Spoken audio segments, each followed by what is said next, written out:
ফলমূল বা শাকসবজির পুষ্টি কি সত্যিই আমাদের কাজে আসে না? উদ্ভিদ ও প্রাণী থেকে পাওয়া পুষ্টি উপাদানগুলোর বৈশিষ্ট্য আলাদা। মাংস থেকে যে প্রোটিন বা আমিষ পাওয়া যায় তা শিমের বীজ থেকে পাওয়া আমিষের মতো নয়। কলিজা থেকে পাওয়া আয়রন আর কচু শাক থেকে পাওয়া আয়রনও ভিন্ন। উদ্ভিজ্জ আয়রন আমাদের দেহে শোষণ হয়ও কম। উদ্ভিজ্জ খাবারে থাকা অ্যান্টিনিউট্রিয়েন্টস যা অন্যান্য খাবারের পুষ্টি শোষণে বাধা দেয় বলেও জানা গেছে। তাহলে কি ফলমূল বা শাকসবজির পুষ্টি আমাদের তেমন কোনো কাজে আসে না? এ বিষয়ে টাঙ্গাইলের কুমুদিনী সরকারি কলেজের গার্হস্থ্য অর্থনীতি বিভাগের প্রধান অধ্যাপক শম্পা শারমিন খানের সঙ্গে কথা বলে লিখেছেন রাফিয়া আলম। শাকসবজি থেকে পাওয়া সব পুষ্টি উপাদানই আমাদের দেহের কাজে আসে ঠিকঠাক। পুষ্টি উপাদানের ধরন: উদ্ভিজ্জ খাবার আমাদের শর্করার প্রধান উৎস। উদ্ভিজ্জ খাবারে যে আমিষ পাওয়া যায় তাতে আমাদের জন্য অত্যাবশ্যকীয় অ্যামাইনো অ্যাসিডের সব থাকে না। তবে একাধিক উদ্ভিজ্জ খাবারের আমিষের সংমিশ্রণ করা হলে এই সমস্যা এড়ানো যায়। এছাড়া সয়া পণ্য বা টেক্সচার্ড ভেজিটেবল প্রোটিন বা টোফু ও মাশরুমও উদ্ভিজ্জ আমিষ এবং অন্যান্য পুষ্টি উপাদানের দারুণ উৎস। উদ্ভিজ্জ খাবার থেকে পাওয়া যায় প্রচুর আঁশ। কোষ্ঠকাঠিন্য এড়াতে তো বটেই, রক্তের খারাপ চর্বির মাত্রা নিয়ন্ত্রণের জন্যও রোজ পর্যাপ্ত আঁশ চাই। রোজ পর্যাপ্ত শাকসবজি ও ফলমূল খেলে বহু দীর্ঘমেয়াদী রোগের ঝুঁকি কমে যায়। উদ্ভিজ্জ খাবার থেকে আমরা নানান রকম ভিটামিন পাই। বিশেষ করে বলতে হয় ভিটামিন সির কথা। ভিটামিন সি উত্তাপে নষ্ট হয়।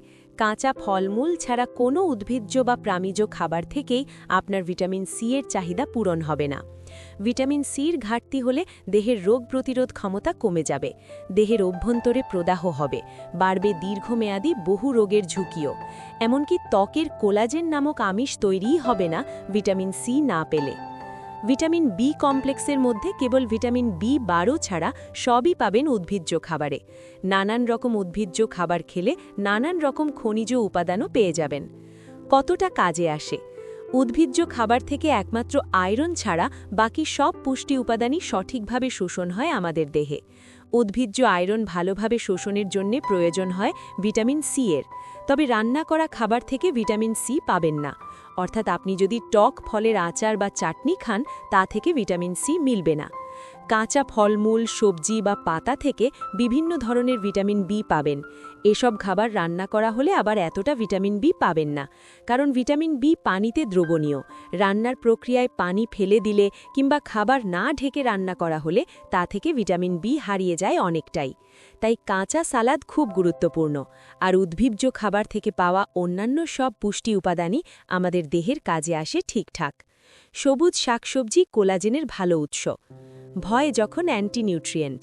অ্যান্টিনিউট্রিয়েন্ট হল খাবারে থাকা এমন সব উপাদান যা বিভিন্ন খাবারের পুষ্টি উপাদান শোষণে বাধা দেয়।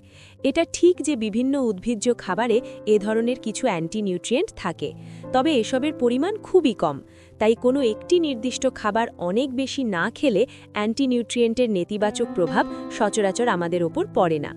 আর সুস্থ থাকতে কেবল একটি উদ্ভিজ্জ খাবার নয়, বরং নানান রকম উদ্ভিজ্জ খাবার গ্রহণের পরামর্শ দেওয়া হয়।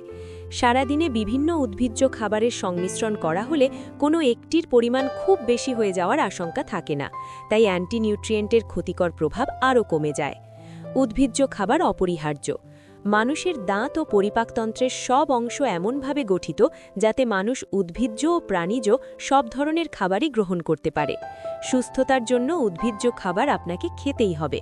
পর্যাপ্ত আঁশ বা ভিটামিন সি বা ফোলেটের মতো উপাদানের জন্য উদ্ভিজ্জ খাবার গ্রহণ করা আবশ্যক, এর কোনো বিকল্প নেই। অন্যদিকে প্রাণীজ খাবার আমাদের প্রয়োজন হলেও তা একটি নির্দিষ্ট সীমার মধ্যে রাখা উচিত। অনেক প্রাণীজ খাবারেই ক্ষতিকর চর্বি থাকে, যা স্বাস্থ্য ঝুঁকির কারণ।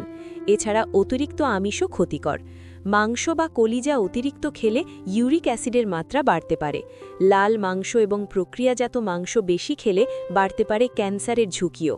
প্রাণীজ খাবার খেলেও সুস্থ থাকতে উদ্ভিজ্জ খাবারের পরিমাণটাই হতে হবে বেশি। প্রকৃতি ও পরিবেশের ভারসাম্য রক্ষার জন্য অতিরিক্ত প্রাণীজ খাবার এড়িয়ে চলা উচিত।